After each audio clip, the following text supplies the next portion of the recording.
जय हिंद दोस्तों, स्वागत है आप सबका अपने यूट्यूब चैनल पर। हम लोग पॉलिटी का घटना चक्र देख रहे हैं, ठीक है, जिसके तहत जो भी प्रीवियस ईयर एग्जाम में इंपॉर्टेंट क्वेश्चन है पॉलिटी के, उसको हम लोग एक एक करके सॉल्व कर रहे हैं और उसको डिस्कस करते चल रहे हैं। ठीक है, तो आज का जो हमारा टॉपिक है केंद्र राज्य संबंध यानी कि सेंट्रल स्टेट रिलेशन।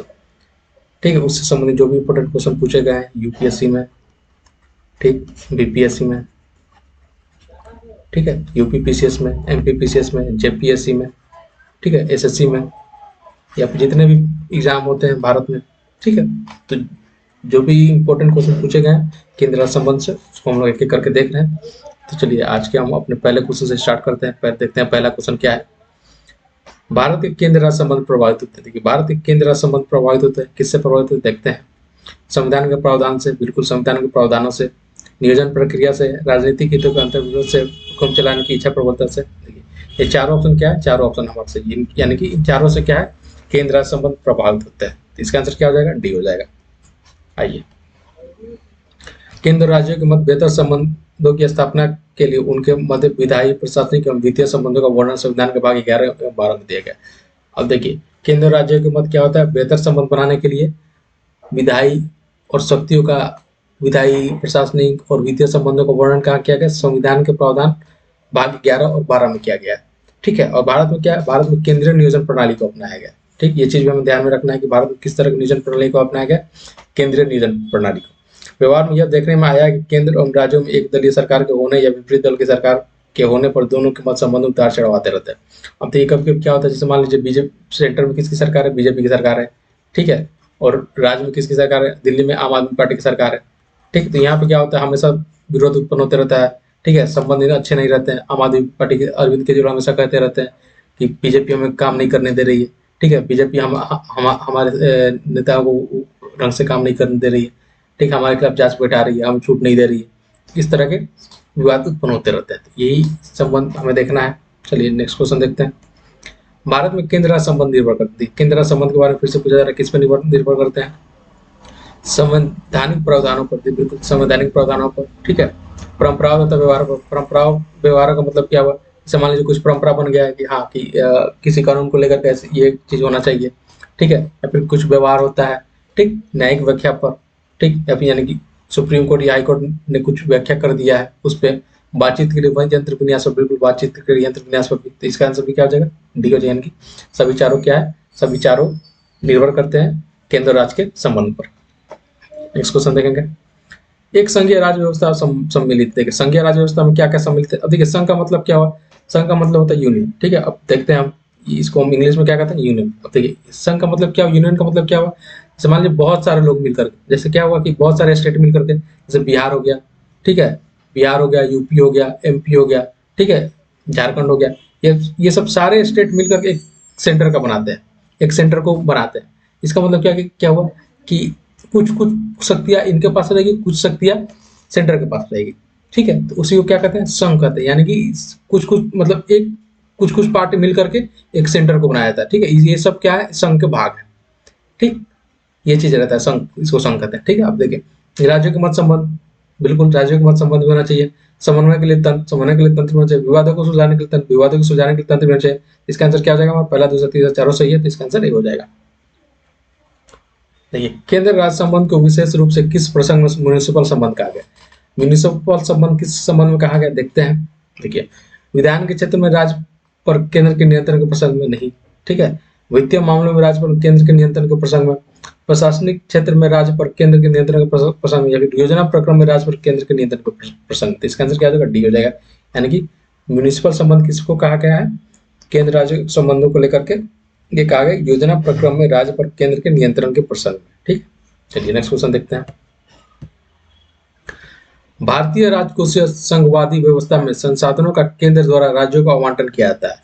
ठीक है, वर्तमान में निम्न में से कौन सा संसाधनों के आवंटन का एक माध्यम नहीं। देखिए, संसाधनों के आवंटन का माध्यम पूछा जा रहा है, कौन नहीं है देखते हैं। हमारा ऑप्शन क्या क्या है, एक क्या है, सहायक अनुदान। सहायक अनुदान, ठीक है, केंद्र प्रायोजित योजनाएं, ठीक, गाडगिल सूत्र के अंतर्गत योजना कार्यान्वयन के लिए स्थानांतरण, या फिर कर सहभागी। ठीक है, तो इसका अंदर क्या हो जाएगा, सी हो जाएगा। यानी कि गाडगिल सूत्र के अंतर्गत योजना कार्यान्वयन के लिए स्थानांतरण। अब देखिए, ये झारखंड पीसीएस में पूछा गया एग्जाम है। ठीक है, अभी झारखंड का नोटिफिकेशन आया है, तो उसके तहत ये इंपॉर्टेंट क्वेश्चन बन सकता है क्या होता है, कभी कभी क्वेश्चन रिपीट भी किया जाता है, तो ये इंपॉर्टेंट क्वेश्चन हो सकता है। अब देखिए इसको हम लोग देखते हैं। गार्डियल सूत्र के अंतर्गत योजना कार्यान्वयन के लिए राज्यों को स्थानांतरण पंचवर्षीय योजना का संदर्भ में किया जाता था। यानी कि जो गार्डियल सूत्र के अंतर्गत जो योजना का कार्यान्वयन किया जाता ना, इसका संबंध किससे है? पंचवर्षीय योजना से। और पंचवर्षीय योजना को तो अब समाप्त कर दिया गया है, ठीक है, तो ये चीज हमें ध्यान में रखना है। देखिए पंचवर्षीय योजना की शुरुआत कब हुई थी? 1951 में हुई थी, ठीक। पंचवर्षीय योजना की शुरुआत 1951 में हुई थी, जिसको 2017 में आखिरी पंचवर्षीय योजना था तक चला था, उसके बाद इसको समाप्त कर दिया गया। और पंचवर्षीय योजना के यानी प्लानिंग योजना का आयोग की जगह पर अब क्या है? अब नीति आयोग काम करता है, ठीक है। नीति आयोग की स्थापना कब हुई थी? 1 जनवरी 2015 को हुई थी नीति आयोग की स्थापना। ये चीज भी हमें ध्यान में रखना है। भारतीय संविधान के किस भाग में केंद्र राज्य विधायी संबंध दिए गए? केंद्र राज्य विधायी संबंध के बारे में पूछा जा रहा है, किस भाग में दिए गए? तो भाग 11 में दिए गए, हमने ऊपर देखा था, ठीक है। तो इसका आंसर क्या हो जाएगा? बी हो जाएगा। देखिए इसको हम लोग देखते हैं। भारतीय संविधान के भाग 11 के अध्याय 1 में केंद्र राज्य विधायी संबंध अनुच्छेद 245 से 255 के मध्य निरूपित किया गया, यानी कि वर्णन किया गया है, ठीक है। कहां से कहां तक? 245 से 255 तक, ठीक। चलिए देखते हैं। अब देखिए विधायी विषयों को संविधान की 7वीं अनुसूची की 3 सूचियों में देखिए, अब जो भी विधायी संबंध है ना, उसको किस अनुसूची में दिया गया? तो 7वीं अनुसूची में दिया गया, ठीक। और 7वीं अनुसूची में टोटल कितनी सूची है? 3 सूची है। एक क्या होता है? संघ सूची, राज्य सूची और समवर्ती सूची, ठीक है। अब देखिए संघ सूची के तहत कितने विषय हैं? 97 विषय है, जिसपे क्या है? देखिए संघ सूची का मतलब क्या हुआ? संघ सूची का मतलब हुआ कि जिस उसमें जितने भी विषय है ना, उस पर कानून बनाने का अधिकार किसको है?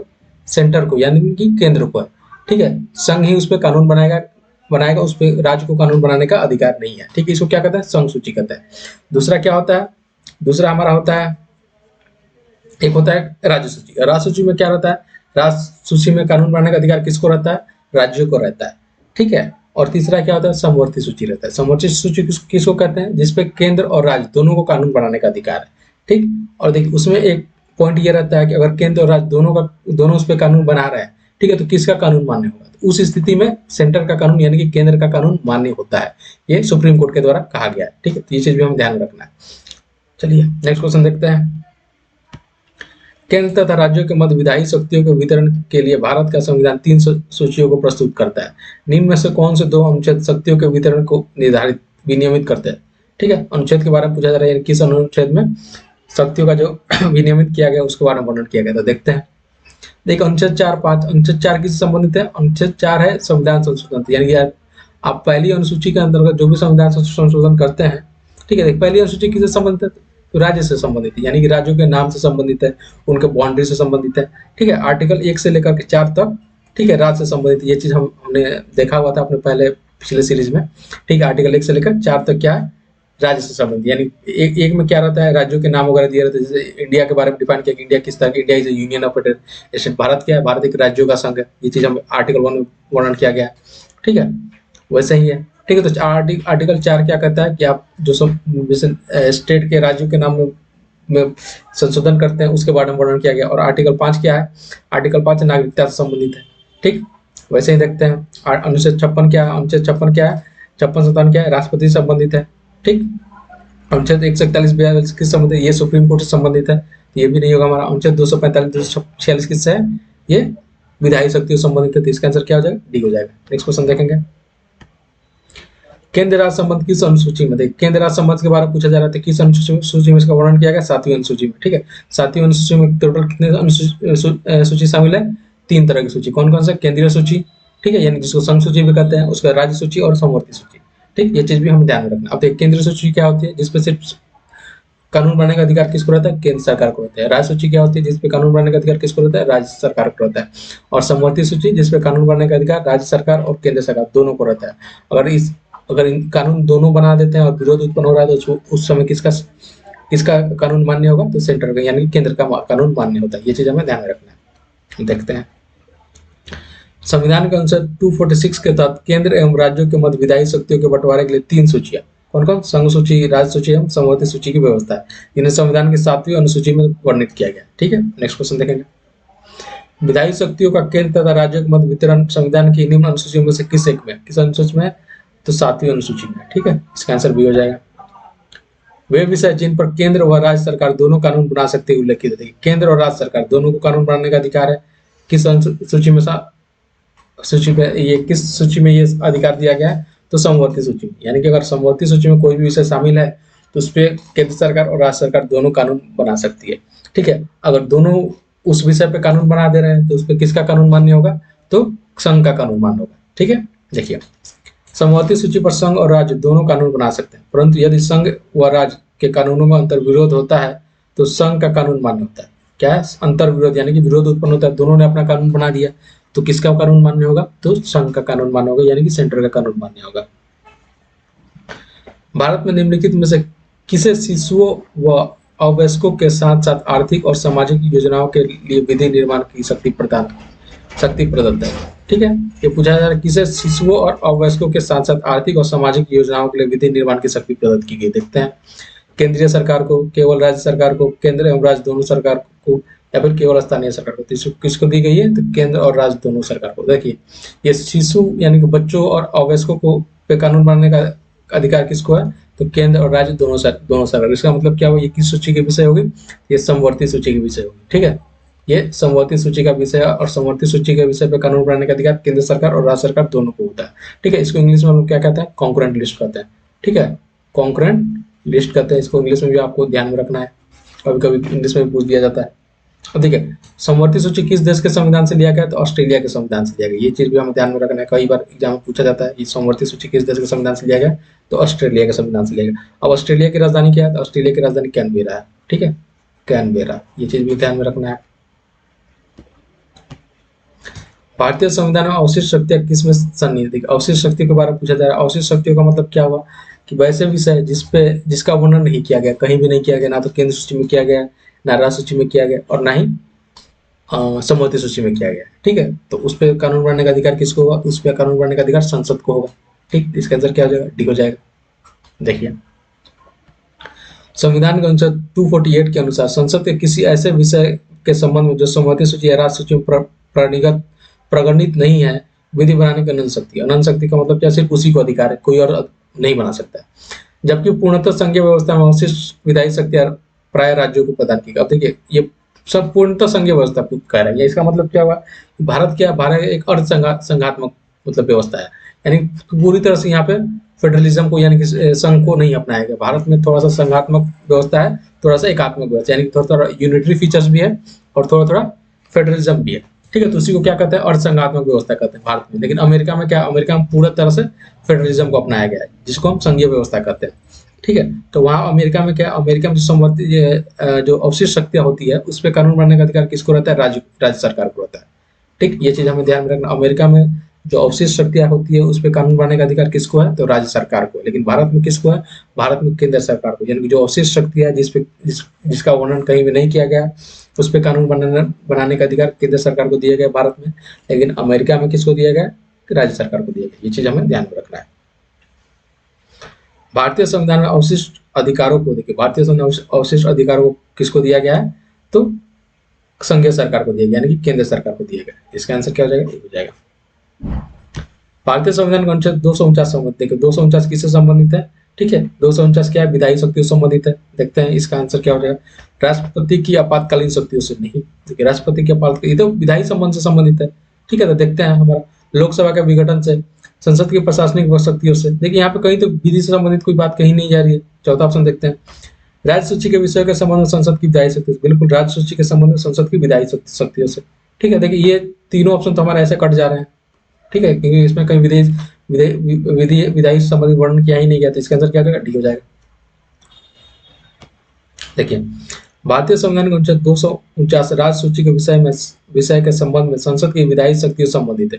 इसका मतलब क्या हुआ कि यानी कि जो राज्य सूची का विषय है ना, उस पर भी संसद को यह अधिकार है तो वो कानून बना सकता है। कब कानून बनाएगा, देखते हैं आगे। देखिए इस अनुच्छेद के खंड 1 के अनुसार यदि राज्यसभा ने उपस्थित और मत देने वाले सदस्यों से कम 2/3 सदस्य द्वारा समर्थित संकल्प से यह घोषित किया कि राष्ट्रीय हित में यह आवश्यक और समीचीन है कि संसद राज्य सूची के ऐसे विषय के संबंध में जो उस संकल्प में विनिर्दिष्ट है विधि बनाए, तो संसद उस विषय के संबंध में भारत के संपूर्ण क्षेत्र या किसी भाग के लिए विधि बना सकती है। अब देखिए क्या होता है इसमें, राज्यसभा क्या करती है, प्रस्ताव पारित करती है, कितने, 2/3 बहुमत से। ठीक है, 2/3 बहुमत से अब एक प्रस्ताव पारित करेगी। क्या कि राज्य सूची का कोई विषय उस पर कानून बनाना अति आवश्यक है, राष्ट्रीय हित में है, ठीक है, तभी संसद उस पर कानून बनाए। ऐसे नहीं कि हाँ ये लिख दिया गया कि अनुच्छेद 249 के तहत संसद क्या कर सकती है, राज्य सूची से संबंधित विषय में कानून बना सकती है, तो संसद कल को उठेगी और कानून बना लेगा, ऐसा कुछ नहीं है, ठीक है। उसके लिए आपको राज्यसभा से उपस्थित और मत देने वाले सदस्यों का कम से कम 2/3 बहुमत से प्रस्ताव पारित करवाना पड़ेगा, ठीक है, तभी संसद क्या कर सकती है, उस पर कानून बना सकती है, ऐसे नहीं बनाती है। ये चीज भी हमें ध्यान में रखना, और वो क्या, वो राष्ट्रीय हित में होना चाहिए, ठीक है। राष्ट्रीय हित का मतलब क्या हुआ कि मतलब देश के लिए जरूरी हो, तभी उसमें मानने बनेगा कानून। अनुच्छेद 249 के खंड 1 के अंतर्गत पारित प्रस्ताव निम्नलिखित में से किससे अधिक समय के लिए प्रवृत्त नहीं रहेगा। समय का पूछा जा रहा है, यानी अनुच्छेद 249 के तहत जो संसद क्या करती है, राज्य सूची में विषय में अगर कानून बनाती है तो कितने समय तक वो मान्य होगा, यानी उसके बाद उसको मतलब अमान्य घोषित कर दिया जाएगा, तो वो क्या होता है, वो 1 वर्ष के लिए मान्य होता है, ठीक है। क्या होता है, 1 वर्ष के लिए मान्य होता है। आइए देखते हैं अनुच्छेद 249 के खंड 2 के अनुसार खंड 1 के अंतर्गत पारित प्रस्ताव 1 वर्ष से अधिक समय के लिए प्रवृत्त नहीं रहेगा, परंतु यदि और जितनी बार किसी ऐसे संपर्क को बनाए रखने का अनुमोदन करने वाला खंड 1 में उपबंधित रीति से पारित हो जाता है, तो और उतनी बार ऐसा संकल्प उस तारीख से जिसको वह इस खंड के अधीन अन्यथा प्रवृत्त नहीं करता 1 वर्ष की अवधि के लिए तक प्रवृत्त रहेगा। तो इसका मतलब क्या हुआ, यानी कि अगर संसद कोई कानून बनाती है राज्य सूची के विषय में, ठीक है, तो 1 वर्ष तक के लिए मान्य होगा, ठीक, कितने वर्ष के लिए, 1 वर्ष तक के लिए वो मान्य होगा। उसके बाद क्या होगा, उसके बाद वो खत्म हो जाएगा, ठीक है, यानी कि राज्य सरकार या तो फिर से उस पर कानून बनाना पड़ेगा, या फिर अगर संसद चाहे, ठीक है, राज्यसभा क्या करे, फिर से उस प्रस्ताव पारित करके फिर से संसद से क्या कर सकती है, कानून बना सकती है, तो फिर से उस स्थिति से 1 साल तक के लिए मान्य रहता है, यही इसका मतलब हुआ। नेक्स्ट क्वेश्चन देखेंगे, राज्यसभा द्वारा संविधान के अनुच्छेद 249 के अंतर्गत पारित संकल्प जिसके द्वारा संसद को राज्य सूची के विषय पर राष्ट्रीय हित में विधि निर्मित करने का अधिकार दिया गया प्रवृत्त रहेगा। देखो कितने समय के लिए प्रवृत्त रहता है, तो 1 वर्ष के लिए, 1 वर्ष से अधिक नहीं रहेगा, तो इसका क्या हो जाएगा आंसर, सी हो जाएगा। नेक्स्ट क्वेश्चन था, निम्नलिखित में से किस अनुच्छेद के अनुसार भारतीय संविधान अंतर्राज्यीय परिषद के संबंध में प्रावधान करते हैं। अंतर्राज्यीय परिषद का मतलब क्या हुआ, ठीक है, इंटर स्टेट काउंसिल, ठीक है। इसका आंसर क्या, ऑप्शन क्या हो जाएगा, अनुच्छेद 262 के अनुसार, अनुच्छेद 263 के अनुसार, अनुच्छेद 264 के अनुसार, या फिर अनुच्छेद 265 के। इसका आंसर क्या हो जाएगा, बी हो जाएगा, यानी कि अनुच्छेद 263 के अनुसार। देखिए क्या कह रहा है, अंतर्राज्यीय परिषद, ठीक है, देखते हैं अंतर्राज्यीय परिषद क्या होता है, देखते हैं। देखिए अनुच्छेद 263 केंद्र और राज्यों के बीच समन्वय स्थापित करने के लिए राष्ट्रपति को एक अंतर्राज्यीय परिषद की स्थापना करने की शक्ति प्रदान करता है। क्या है, केंद्र और राज्यों के बीच समन्वय स्थापित करने के लिए, यानी कि उनके बीच में कोई भी अगर विवाद उत्पन्न हो रहा है तो उसको सुलझाने के लिए। देखिए क्या है ना, बहुत सारे राज्य हैं, ठीक है, तो कुछ ना कुछ विवाद उत्पन्न होते रहता है, उन सबको सुलझाने के लिए इंटर स्टेट काउंसिल की व्यवस्था की, यानी कि अंतर्राज्यीय परिषद की स्थापना करने की शक्ति प्रदान की गई। किसको प्रदान की गई, राष्ट्रपति को की गई, ठीक है। और देखिए ये जो अंतर्राज्यीय परिषद क्या है, एक संवैधानिक निकाय है। संवैधानिक निकाय का मतलब क्या हुआ, जिसका वर्णन कहाँ किया गया, संविधान में के आर्टिकल में किया गया, उसको क्या कहते हैं, संवैधानिक निकाय कहते हैं। देखिए यदि उसे यह प्रतीत हो कि उसकी स्थापना से लोकहित की सिद्धि होगी, लोकहित का मतलब यह क्या हुआ, यानी कि जो पब्लिक वेलफेयर होगा, ठीक है, इसकी स्थापना राज्यों के बीच विवादों की जांच करने और उन पर सलाह देने, कुछ या सभी राज्यों के अथवा संघ और एक या अधिक राज्यों को समान हित संबंधित विषयों के अन्वेषण और उन पर विचार करने या ऐसे विषय पर सिफारिश करने और विशेष रूप से उस विषय के संबंध में नीति और कार्रवाई के अधिक अच्छे समन्वय के लिए सिफारिश करने के लिए राष्ट्रपति के आदेश द्वारा की जाती है, ठीक है। अतः अंतर्राज्यीय परिषदों का निर्माण स्रोत संवैधानिक है, संवैधानिक है, ठीक। संविधान में उल्लिखित प्रावधानों के तहत इसकी स्थापना होती है, ठीक। चलिए नेक्स्ट क्वेश्चन देखेंगे, एक अंतर्राज्यीय परिषद की स्थापना की जाती है। अंतर्राज्यीय परिषद की स्थापना की जाती है, किसके द्वारा की जाती है, तो राष्ट्रपति के द्वारा की जाती है, ठीक है। इसका आंसर क्या हो जाएगा, राष्ट्रपति के द्वारा। इसका वर्णन कहाँ किया गया, आर्टिकल 263 में, ठीक है। और अंतर्राज्यीय परिषद क्या है, एक संवैधानिक निकाय यानी कि कॉन्स्टिट्यूशनल बॉडी है, ठीक, क्या कॉन्स्टिट्यूशनल बॉडी है, ठीक, ये हमें ध्यान में रखना है। अंतर्राज्यीय परिषद का निर्माण होता है, कैसे निर्माण होता है, संवैधानिक, संसदीय कानून, योजना आयोग के अनुशंसा पर, या फिर मुख्यमंत्री सम्मेलन द्वारा स्वीकृति संकल्प। इसका आंसर क्या है, संवैधानिक, यानी क्या है, एक संवैधानिक बॉडी है। निम्नलिखित में से कौन अंतर्राज्यीय परिषद गठन करने के लिए अधिकृत है। देखिए अंतर्राज्यीय परिषद को गठन करने का अधिकार किसको दिया गया, तो राष्ट्रपति को दिया गया, ठीक है। इसका वर्णन कहाँ किया गया, आर्टिकल 263 के तहत किया गया। नेक्स्ट क्वेश्चन देखेंगे, भारत में राज्यों के बीच सहयोग और समन्वय प्राप्त करने के लिए निम्नलिखित संस्थाओं में से कौन संविधानोत्तर और विधितर संस्था है। देखिए संविधानोत्तर का मतलब क्या हुआ, जिसका वर्णन संविधान में नहीं किया गया, उसके बारे में पूछा जा रहा है। देखते हैं कौन कौन सा है हमारा। क्या है? राष्ट्रीय विकास परिषद यानी कि एनडीसी। ठीक है, राष्ट्रीय विकास परिषद ये क्या है? इसका वर्णन संविधान में नहीं किया गया। ठीक है, राज्यपाल सम्मेलन, देखिए राज्यपाल सम्मेलन में क्या है, इसका भी वर्णन संविधान में नहीं किया गया। आंचलिक परिषद है, देखिए आंचलिक परिषद का वर्णन संविधान में किया गया। ठीक है, अंतर्राज्यीय परिषद, इसका वर्णन क्या किया गया? संविधान में किया गया। यह अभी हमने ऊपर देखा। इसका आंसर क्या आ जाएगा? पहला और दूसरा, यानी पहला और दूसरा का संविधान में वर्णन नहीं किया गया। आइए देखते हैं। अंतर्राज्यीय परिषद को उल्लेख संविधान के अनुच्छेद 263 में किया गया है, अतः यह एक संवैधानिक संस्था है। आंचलिक या क्षेत्रीय परिषद संसद के अधिनियम के प्रावधानों के तहत गठित की गई है। ठीक है, अतः ये विधिक संस्था है, जबकि राष्ट्रीय विकास परिषद एवं राज्यपाल सम्मेलन संविधानोत्तर और विधि विधा संस्था है। ठीक है, चलिए नेक्स्ट क्वेश्चन देखेंगे।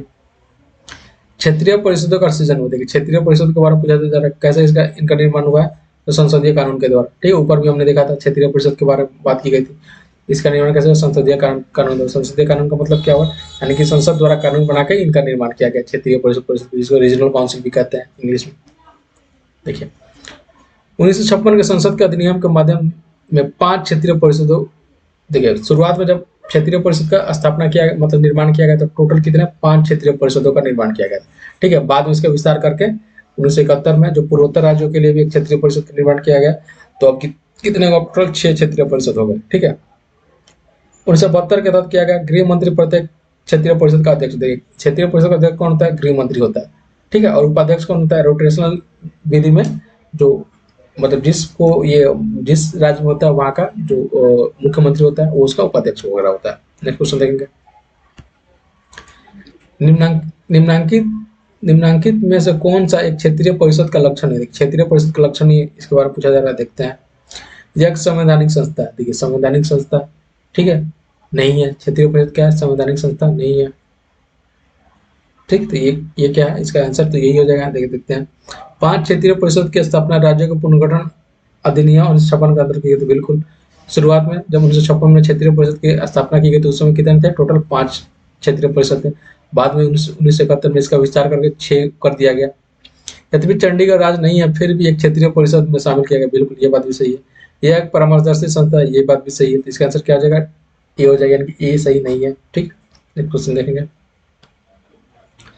भारत में क्षेत्रीय परिषदों के संदर्भ में निम्न में से कौन सा कथन सही नहीं? देखिए क्षेत्रीय परिषद के बारे में पूछा जा रहा है, देखते हैं। परिषदें भारतीय संघ व्यवस्था के उपसंघीय सूत्र के रूप में कार्य करती है। ठीक है, बात सही है। परिषद क्या कहती है? भारतीय संघ व्यवस्था उपसंघीय सूत्र के रूप में काम करती है, यह सही है। परिषदें भारतीय संघ व्यवस्था में राज्यों के मध्य सहयोग व एकीकरण का मार्ग प्रसाद करती है, बिल्कुल ये भी सही है। तो इसका आंसर क्या हो जाएगा? सी हो जाएगा, यानी कि पहला और दूसरा दोनों सही है। नेक्स्ट क्वेश्चन देखेंगे। झारखंड क्षेत्र स्वायत्त परिषद का गठन कब हुआ? देखिए झारखंड के बारे में सबसे इंपॉर्टेंट क्वेश्चन, देखिए झारखंड पीसीएस में के लिए इंपॉर्टेंट क्वेश्चन है। ठीक है, तो क्या पूछा जाए? झारखंड क्षेत्र स्वायत्त परिषद का गठन कब हुआ था? तो 8 अगस्त 1995 को किया गया था। ठीक, देखिए अगर आप झारखंड एग्जाम दे रहे हैं तो इस तरह के क्वेश्चन आपके लिए इंपॉर्टेंट हो सकते हैं आने वाले एग्जाम में। झारखंड क्षेत्र स्वायत्त परिषद यानी कि झारखंड एरिया ऑटोनोमस काउंसिल का गठन 8 अगस्त 1995 को संथाल परगना और छोटा नागपुर क्षेत्र के 18 जिलों को शामिल करते हुए किया गया था तथा शिबू सोरेन इस परिषद के अध्यक्ष नामित किए गए थे। कौन किए गए थे? शिबू सोरेन। ठीक है, अभी जो हेमंत सोरेन है उनके पिताजी थे ये। ठीक है, निम्न में से कौन सा एक सही सुमेलित नहीं? देखिए सही सुमेलित नहीं, उसके बारे में देखना है। अंतर्राज्यीय पानी के झगड़ों में केंद्रीय संसद के अधिनियम की शक्ति भारतीय संविधान अनुच्छेद 262 है, बिल्कुल ये बात सही है। यानी कि जो वाटर डिस्प्यूट है, ठीक है, तो उसका वर्णन कहाँ किया गया? अनुच्छेद 262 के तहत किया गया। अंतर्राज्यीय जल विवाद 1956, ये भी सही है। अंतर्राज्यीय जल विवाद का गठन कब किया गया था? 1956 में किया गया था। नदी बोर्ड एक्ट 1970, ये गलत है। ठीक है, नदी बोर्ड एक्ट 1970 में नहीं किया गया था, इसका भी 1956 में किया गया था। ठीक है, तो ये हमारा गलत हो जाएगा। राष्ट्रीय जल नीति 1987, बिल्कुल ये सही है। तो इसका आंसर क्या हो जाएगा? सी हो जाएगा। सी सही नहीं है। नेक्स्ट क्वेश्चन देखेंगे। सरकारी आयोग निम्नलिखित संबंधों में से किसकी समीक्षा हेतु स्थापित की गई थी? सरकारी आयोग के बारे में पूछा जा रहा है। सरकारी आयोग की स्थापना कब की गई थी? 1983 में की गई थी। ठीक है, किस चीज के लिए की गई थी? तो केंद्र राज्य संबंधों को जांचने के लिए। ठीक है, तो इसका देखते हैं क्या है। प्रधानमंत्री तथा राष्ट्रपति के मत, विधायिका तथा कार्यपालिका के मत, केंद्र तथा राज्यों के मत, कार्यपालिका तथा न्यायपालिका के मत। इसका आंसर क्या है? केंद्र तथा राज्यों के मत। केंद्र और राज्यों का जो संबंध है ना, उसके लिए इसको स्थापना किया गया था। देखिए केंद्र राज्य संबंधों पर विचार करने तथा उनको सुदृढ़ करने हेतु सुझाव देने के लिए न्यायमूर्ति आर एस सरकारिया। देखिए आर एस सरकारिया कौन थे? एक न्यायमूर्ति थे, यानी कि क्या था? चीफ जस्टिस थे। ठीक है, जस्टिस थे। अध्यक्षता में जून 1983 में एक आयोग का गठन किया गया। इसका कब गठन किया था? जून 1983 में। बी शिवरामन, ठीक है, इसके देखिए इसके सदस्य कौन कौन होते हैं? बी शिवरामन तथा एस आर सेन, ठीक है। इसमें टोटल 3 सदस्य हैं, जो इसमें सरकारिया आर एस सरकारिया क्या थे? इसके अध्यक्ष थे, और बी शिवरामन तथा आर एस सेन क्या थे? इसके सदस्य थे। आयोग ने जनवरी 1988 में अपनी रिपोर्ट सौंपी। कब रिपोर्ट सौंपी थी? 1988 में, जनवरी 1988 में, ठीक है। लगभग 1600 पृष्ठों की इस रिपोर्ट में आयोग द्वारा 19 अध्याय में कुल 247 अनुशंसाएं दी गई थी। अनुशंसा का मतलब क्या? सिफारिश की गई थी कि आप ये सुधार कर सकते हैं, ठीक है, ये बदलाव कर सकते हैं। जैसे क्या होगा? राज्यों और केंद्र के बीच संबंध का क्या होगा? सुधार होगा। नेक्स्ट क्वेश्चन देंगे, निम्नलिखित में से कौन सरकारी आयोग का सदस्य था? सरकारी आयोग का सदस्य कौन था? तो एक क्या थे? देखिए, बी शंकर, के हनुमंत, या ओबी अलगेसन, या फिर डॉक्टर एस आर सेन। तो इसका आंसर क्या जाएगा? डॉक्टर एस आर सेन, ठीक है। एक कौन थे? बी आर शिवरामन थे, ठीक, बी आर शिवरामन थे, और डॉक्टर एस आर सेन थे, और सरकारी आर एस सरकारी क्या थे? उसके अध्यक्ष थे। देखिए, निम्न में से किस वर्ष सरकारी आयोग जिसे केंद्र राज्य संबंधों में परिवर्तन की संस्तुति का अधिकार दिया गया था ने अपना प्रतिवेदन जमा किया था? कब जमा किया था? देखिए, इसका निर्माण कब किया गया था? 1983 में निर्माण किया गया था, और जून 1983 में इसका निर्माण किया गया था, ठीक है। और इसने अपना प्रतिवेदन रिपोर्ट कब सौंपा था? तो जनवरी 1988 में किया था, ठीक। तो इसका आंसर क्या हो जाएगा? ई हो जाएगा, यानी कि उपरोक्त में से कोई नहीं, क्योंकि ऑप्शन 1988 है, दिया नहीं इसमें। नेक्स्ट क्वेश्चन देखेंगे, सरकारी आयोग की सिफारिशों का संबंध। देखिए, सरकारी आयोग का संबंध किससे है? देखते हैं। राजस्व वितरण से, राष्ट्रपति की शक्ति एवं कार्यों से, संसद की सदस्यता से, या फिर केंद्र और राज्य के पारस्परिक संबंधों से। इसके अंदर क्या होगा? डी हो जाएगा, यानी केंद्र और राज्य के बीच जो संबंध उससे संबंधित है सरकारी आयोग। देखिए, नीचे दो कथन दिए गए, एक को दो कथन दिए गए, दोनों को देखते हैं क्या क्या है। देखिए, सरकारिया कमीशन की सिफारिश के अनुसार अनुच्छेद 356 का प्रयोग कम से कम होना चाहिए। बिल्कुल, सरकारी आयोग ने यह सिफारिश दी थी कि अनुच्छेद 356 का जो क्या है? कम से कम उपयोग होना चाहिए। 356 किससे संबंधित है? तो जो स्टेट में क्या लगाया था? राष्ट्रपति शासन लगाया था, ये उससे संबंधित है। जिन राजनीतिक दलों ने केंद्र में सरकार बनाई उन्होंने अनुच्छेद 356 का दुरुपयोग किया, ये बात भी सही है, ठीक है। तो इसका आंसर क्या हो जाएगा? ए और आर दोनों सत्य है, और आर है की सही व्याख्या है। देखिए, केंद्र राज्य संबंधों पर विचार करने के लिए सरकारी आयोग का गठन 1983 में किया गया था, ऊपर हमने देखा था, ठीक है। इसने अपनी रिपोर्ट को प्रस्तुत की थी 1988 में की गई थी, ठीक। देखते हैं, देखिए, अनुच्छेद 356 को कम से कम प्रयोग में लाने पर बल दिया, ठीक। कई बार अनुच्छेद 356 का केंद्र में सत्तारूढ़ दलों द्वारा दुरुपयोग हुआ तथा अनुच्छेद 356 के अंतर्गत राष्ट्रपति शासन की घोषणा अन्य प्रावधानों पर विचार किए बिना जल्दीबाजी में कर दी जाती है। इस प्रकार कथन और कारण दोनों सही है, ठीक है। नेक्स्ट क्वेश्चन देखें, किस आयोग ने अस्थायी अंतर राज्य परिषद, जो अंतर सरकारी परिषद के नाम से जानी जाती है, की स्थापना का संबोधन किया था? किसने संबोधन किया था? सरकारी आयोग ने किया था, ठीक है, सरकारी कमीशन ने किया था। नेक्स्ट क्वेश्चन देखते हैं, निम्नलिखित में से कौन सी आयोग समिति की सिफारिश पर भारत में अंतर्राज्यीय परिषद की स्थापना की गई थी? सेम क्वेश्चन को पूछा गया, किसकी सिफारिश पे? तो सरकारी आयोग की सिफारिश पे। आंसर डी हो जाएगा। निम्नलिखित में से कौन भारत में संघ राज्य संबंध से संबंधित? संघ राज्य संबंध से कौन संबंधित नहीं है? इसका आंसर क्या है? इंद्रजीत गुप्ता समिति। नीचे दो वक्तव्य दिए गए, देखते हैं। कथन है, केंद्र राज्य संबंध पर पुनर्विचार की मांग बढ़ती रही है। केंद्र राज्य संबंध पुनर्विचार की मांग बढ़ती, बिल्कुल बात सही है, यानी केंद्र राज्य के जो भी संबंध बार बार विचार करने की मांग बढ़ती जाती है। राज्यों के पास विकास कार्यों के लिए पर्याप्त साधन नहीं है, ये बात भी सही है। राज्यों के पास क्या विकास करने के लिए पर्याप्त साधन नहीं होते हैं, ठीक है। देखते हैं क्या है। ए और आर दोनों अपनी जगह सही है, तो आर ए की सही व्याख्या करते हैं, बिल्कुल इसका आंसर ए हो जाएगा। देखिए, नीचे दो कथन दिएगा, देखते हैं। हाँ, राज्य की कार्यपालिका शक्ति का प्रयोग संसद के कानूनों तथा राज्य में लागू कानूनों का अनुपालन सुनिश्चित करने हेतु, ठीक है, यह अभिकथन है, ठीक। देखते हैं कारण, अपनी कार्यपालिका शक्ति का प्रयोग करके भारत सरकार राज्य को आवश्यक निर्देश दे सकती है, ठीक है, ये बात भी सही है। ए भी सही था, आर भी सही है, तो इसका आंसर क्या हो जाएगा? ए हो जाएगा, यानी कथन और कारण दोनों सही है और एक दूसरे की व्याख्या कर रहे हैं। भारत के संविधान के निम्नलिखित अनुच्छेदों में से किसके अनुसार प्रत्येक राज्य की कार्यपालिका शक्ति का इस प्रकार प्रयोग किया जाएगा जिससे संघ की कार्यपालिका शक्ति के प्रयोग में कोई अड़चन ना हो, उस पर कोई प्रतिकूल प्रभाव ना पड़े, ठीक है। अनुच्छेद के बारे में पूछा जा रहा है, इसके आंसर क्या जाएगा? अनुच्छेद 257 हो जाएगा। भारतीय संविधान का कौन सा भाग केंद्र और राज्यों के मध्य वित्तीय संबंधों का विवरण प्रस्तुत करता है? वित्तीय संबंध के बारे में पूछा जा रहा है, तो वित्तीय संबंध किसे वर्णन किया गया तो भाग 12 में किया गया। अगर विधायी संबंध के बारे में पूछे तो विधायी संबंध का वर्णन भाग 11 में किया गया। ठीक है, देखिए भाग 10 किससे संबंधित है तो भाग अनुसूचित और जनजाति के क्षेत्र से संबंधित है भाग 10। भाग 11 संबंधित है संघ और राज्यों के बीच विधायी और प्रशासनिक संबंध से। ठीक है, भाग 12 संबंधित है वित्त संपत्ति समुदाय और वाद से संबंधित है। भाग 13 संबंधित है भारत के राज्य क्षेत्र के भीतर व्यापार वाणिज्य और समागम से संबंधित है। ठीक है, नेक्स्ट क्वेश्चन देखेंगे। केंद्र सरकार तथा राज्यों के मध्य आर्थिक संबंध की विवेचना की गई थी। आर्थिक संबंध का मतलब क्या, वित्त संबंध के बारे में पूछा जा रहा था। वित्त संबंध का वर्णन कहा गया अनुच्छेद 268 से 281 के मध्य। ठीक है, जिसका भाग क्या है, भाग 12 है। ये भी हमें ध्यान में रखना है। केंद्र सरकार तथा राज्यों के मध्य आर्थिक या वित्तीय संबंध की विवेचना भारतीय संविधान अनुच्छेद 268 से 281 के अंतर्गत की गई। ठीक है, नेक्स्ट क्वेश्चन देंगे।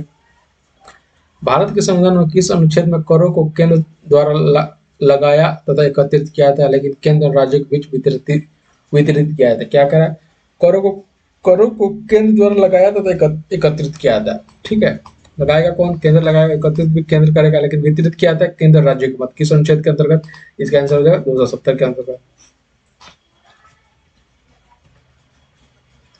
निम्न कथनों पर विचार कीजिए। भारत में वित्तीय सौदे पर स्टाम्प शुल्क, देखिए वित्तीय सौदे पर स्टाम्प शुल्क। ठीक है, देखते हैं क्या है इसका आंसर। राज्य सरकार द्वारा लगाया वसूल किया जाता है, नहीं। ठीक है, कि किसके द्वारा, केंद्र सरकार द्वारा लगाया था। ठीक है, कब, तो ये गलत हो जाएगा हमारा। कब विनियोजन संघ सरकार द्वारा किया था, ये भी गलत है। ठीक है, तो देखते हैं इसका क्या है। इसका आंसर हो डी हो जाएगा, दोनों में से कोई नहीं होगा। देखिए अनुच्छेद 268 के अनुसार ऐसे स्टाम्प शुल्क जो संघ सूची में वर्णित है उन्हें संघ द्वारा लगाया था। किसके द्वारा लगाया था, संघ द्वारा लगाया था। ठीक है, और किंतु उन्हें राज्य सरकार द्वारा संग्रह दिया, और कलेक्ट किसके द्वारा किया था, राज्य सरकार। लगाया किसके द्वारा था, संघ सरकार द्वारा। ठीक है, और उसके बाद फिर उसको दोनों में बंटवारा किया जाता है। निम्नलिखित कथनों पर विचार कीजिए। भारत में शेयर बाजार तथा फॉर्च्यून बाजार में हुए लेन देन पर कर किसके द्वारा लगाए जाते हैं, तो संघ द्वारा लगाया जाता है। संघ का मतलब क्या हो, सेंटर के द्वारा, केंद्र द्वारा लगाया जाता है। ठीक है, राज्य द्वारा एकत्रित किया था, नहीं। एकत्रित भी किसके द्वारा किया था, सेंटर के द्वारा ही किया था। तो इसका आंसर क्या हो जाएगा हमारा, केवल ए हो जाएगा। ठीक, भारत में कर निर्दिष्टीकरण के संवैधानिक प्रावधानों के तहत निम्न में से कौन सा कर है जो पूरी तरह से राज्यों द्वारा लगाया था। देखिए राज्यों द्वारा पूरी तरह से लगाया जाने वाला कर कौन सा है, तो भू राजस्व है। ठीक है, तो इसका आंसर क्या हो जाएगा, बी हो जाएगा। क्या संविधान के अंतर्गत भारतीय संघ के राज्य विदेशी ऋण सीधे लेने की शक्ति रखते हैं। देखिए विदेशी ऋण के बारे में पूछा जा रहा है। ठीक है, तो क्या राज्यों को यह अधिकार है कि विदेशी ऋण सीधे ले सकते, नहीं, उनको यह अधिकार नहीं दिया गया। यानी कि अगर विदेशी ऋण लेना है तो आपको केंद्र सरकार के द्वारा ही लेने का अधिकार है। यानी विदेशी ऋण सिर्फ केंद्र सरकार ही ले सकती है, आपको यह अधिकार नहीं दिया गया। तो इसका आंसर क्या हो जाएगा, बी हो जाएगा, यानी कि आपको यह अधिकार नहीं दिया गया। राज्य सरकार को कृषि आय कर को कौन समुदेशित करता है। कृषि आय कर के बारे में पूछा जा रहा है, तो ये कौन करता है, तो भारत के संविधान में इसका वर्णन किया गया। इसका आंसर क्या हो जाएगा, डी हो जाएगा। केंद्र एवं राज्यों के बीच वित्तीय विवादों पर निपटारा हेतु मुख्य एजेंसी, देखिए वित्तीय विवादों पर निपटारा हेतु मुख्य एजेंसी कौन है, तो सर्वोच्च न्यायालय। ठीक है, केंद्र और राज्यों के बीच वित्तीय संबंधों के निपटारे हेतु मुख्य एजेंसी सर्वोच्च न्यायालय है।